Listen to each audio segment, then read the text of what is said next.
Humans are always choosing between two types of mistakes. Fate and the idea of I shape my destiny, not heaven, may be two such opposing errors. Believing in fate might lead you to do nothing at all. On the other hand, thinking I shape my destiny could mean I can drink as much coffee as I want. And even if you don't have money, you might justify taking it by force because I shape my destiny. What am I trying to express? There are many things in life that are beyond your control. But when you're handed a script, your job is to perform it well. Life may be predetermined, but it's not predestined.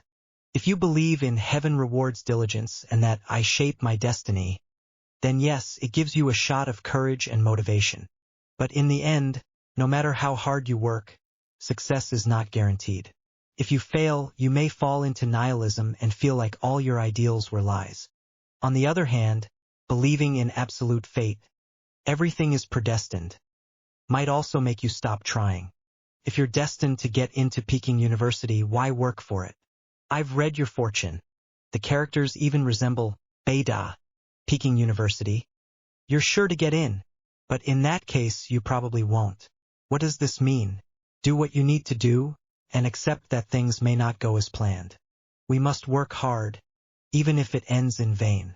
That's always a possibility, but not trying guarantees failure. All our learning in this life is ultimately about remembering. This is a fascinating perspective from Socrates.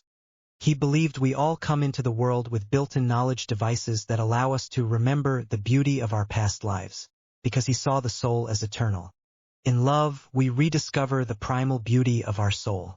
In our lovers, we see ourselves, not only our current selves, but also who we were and who we hope to become. In that sense, we lose ourselves in the other, but also rediscover ourselves.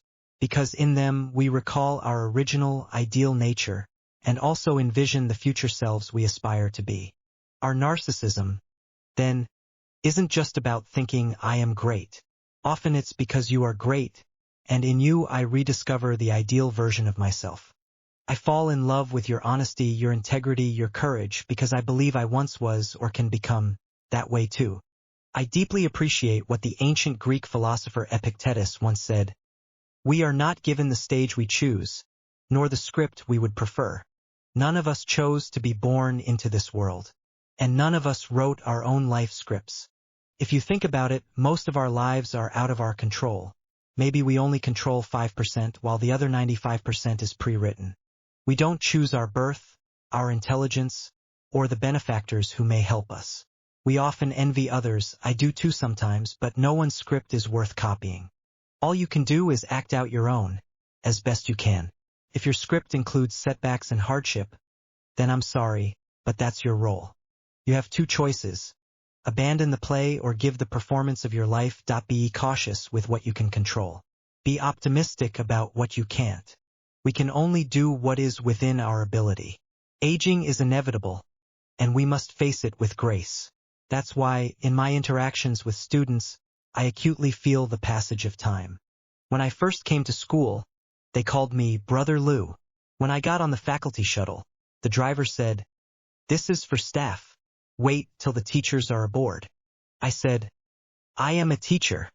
He asked to see my ID. That was back then. Now, no one calls me Brother Lou anymore, they say Uncle Lou. Some even say Grandpa Lou.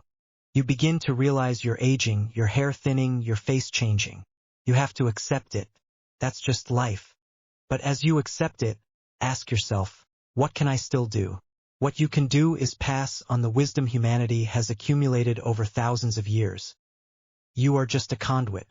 If, in your teaching, you can inspire students to feel a longing for fairness and justice through the law, if you can pass down the spirit of rule of law generation after generation, that is your legacy. But we must accept our limits. Yes, believing in heaven rewards diligence, and I shape my destiny, may give us a boost of motivation.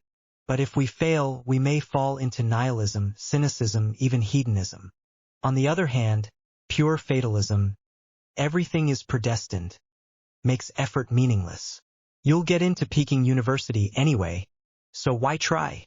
But in the end, that belief will also make you fail. So what's the answer? Do what you must. Accept what you can't change.